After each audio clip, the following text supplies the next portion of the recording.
தகவல் செயலாக்கம், பொதித்தல் அணுகுமுறை மற்றும் பகுதிப்படுத்துதல் முறை. Information Processing, Packing Approaches and Fractional Method.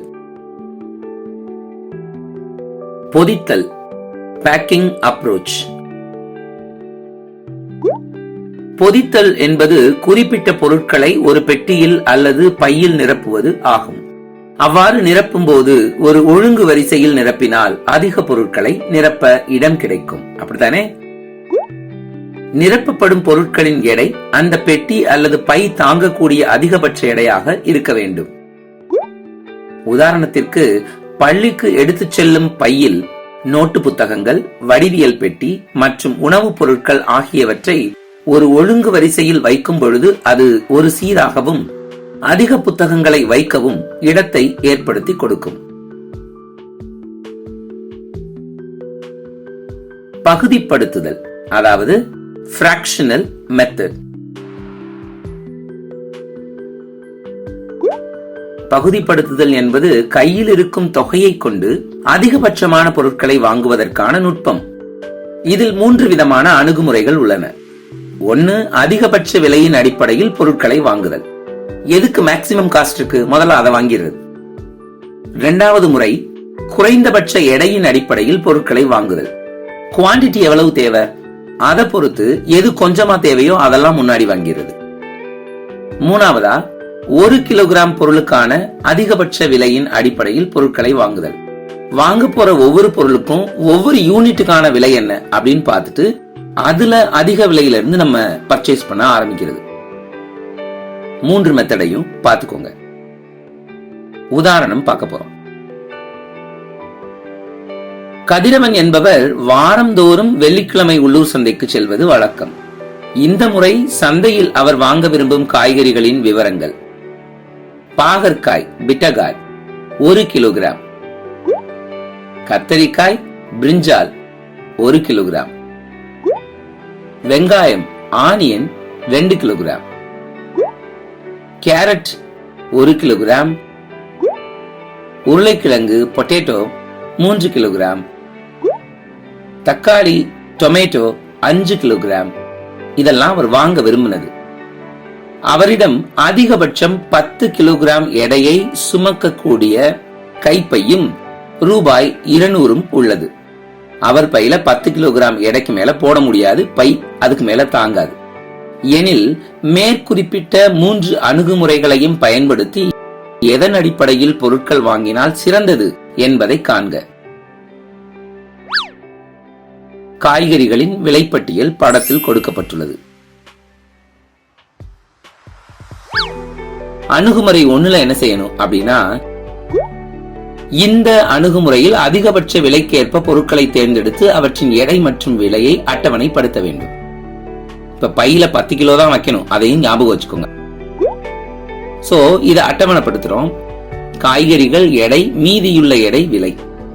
இப்ப கேரட் 1 கிலோ வாங்கினா மீதியுள்ள எடை 9, விலை 60. உருளைக்கிழங்கு 3 கிலோ வாங்கினா மீதியுள்ள எடை 6, விலை 45. தக்காளி 5 கிலோ வாங்கினா மீதியுள்ள எடை 1, விலை 40.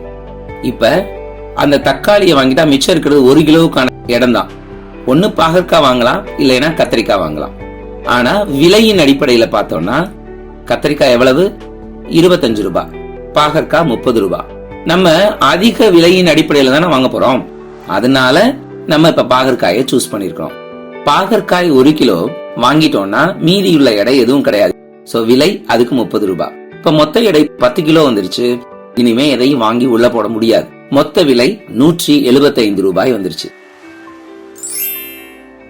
ரூபாய் 175க்கு 4 விதமான காய்கறிகளை மொத்தமாக 10 கிலோகிராம் வாங்க இயலும். அணுகுமுறை 2, குறைந்தபட்ச எடையின் அடிப்படையில் பொருட்களை வாங்குதல்.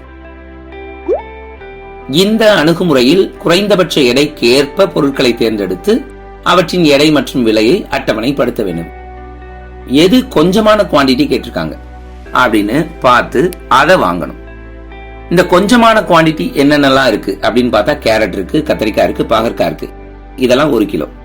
வெங்காயம், உருளைக்கிழங்கு, தக்காளி இதெல்லாம் வேற வேற குவாண்டிட்டி. வெங்காயம் 2 கிலோ, உருளைக்கிழங்கு 3 கிலோ, தக்காளி 5 கிலோ கேட்டிருக்காங்க. சோ இதை அட்டவணைப்படுத்துறோம். கேரட், கத்திரிக்காய், பாகற்காய் ஒரு கிலோ இருக்கு. இப்ப கேரட் 1 கிலோ வாங்கிட்டா மீதியுள்ள எடை 9, விலை 60.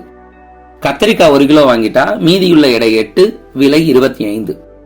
பாகற்காய் 1 கிலோ வாங்கிட்டா மீதியுள்ள எடை 7, விலை 30. வெங்காயம் 2 கிலோ வாங்கிட்டா மீதியுள்ள எடை 5, விலை 24. உருளைக்கிழங்கு 3 கிலோ வாங்கிட்டா மீதியுள்ள எடை 2, விலை 45.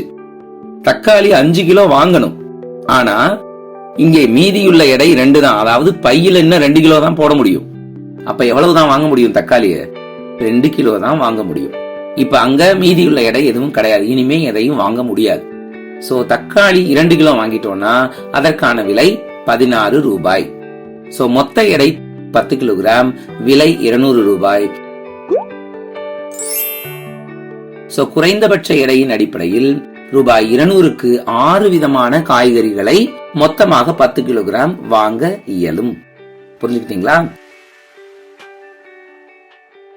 மூன்றாவது அணுகுமுறை, 1 கிலோகிராம் பொருளுக்கான அதிகபட்ச விலையின் அடிப்படையில் பொருட்களை வாங்குதல்.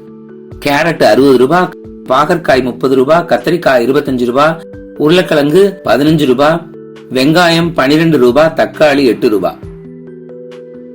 அப்ப இத விலையின் அடிப்படையில நம்ம இறங்கு வரிசையில எழுதுறோம்.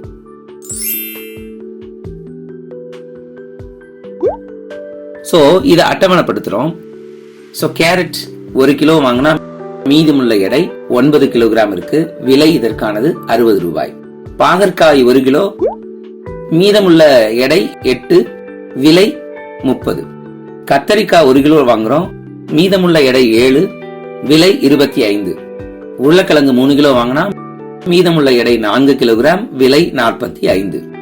ஆனியன் 2 கிலோ வாங்குறோம், மீதமுள்ள எடை 2, விலை இதற்கானது 24 ரூபாய். தக்காளி நம்மால 2 கிலோ தான் வாங்க முடியும், ஏன்னா வெங்காயம் வாங்கினதுமே பையில 2 கிலோவுக்கான இடம் தான் மிச்சம் இருக்கு. சோ தக்காளி 5 கிலோ வாங்காம நம்ம 2 கிலோ மட்டும் வாங்கிக்கிறோம். சோ மீதமுள்ள எடை 0, அதற்கான விலை 16. சோ மொத்த எடை எவ்வளவு? 10 கிலோகிராம் வந்துருச்சு. மொத்த விலை 200 ரூபாய் வந்துருச்சு. சோ 1 கிலோகிராம் பொருளுக்கான அதிகபட்ச விலையின் அடிப்படையில் ரூபாய் 200க்கு 6 விதமான காய்கறிகளை, 10 கிலோகிராம் காய்கறிகளை வாங்க இயலும். புரிஞ்சுக்கிட்டீங்களா?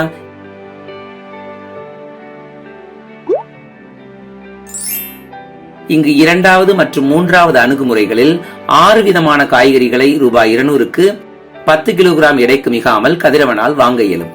எனவே இவை இரண்டில் ஏதேனும் ஒன்றை பயன்படுத்தினால் சிறந்ததாக அமையும். புரிஞ்சுக்கிட்டீங்க தானே? அடுத்த வகுப்புல சந்திக்கலாமா?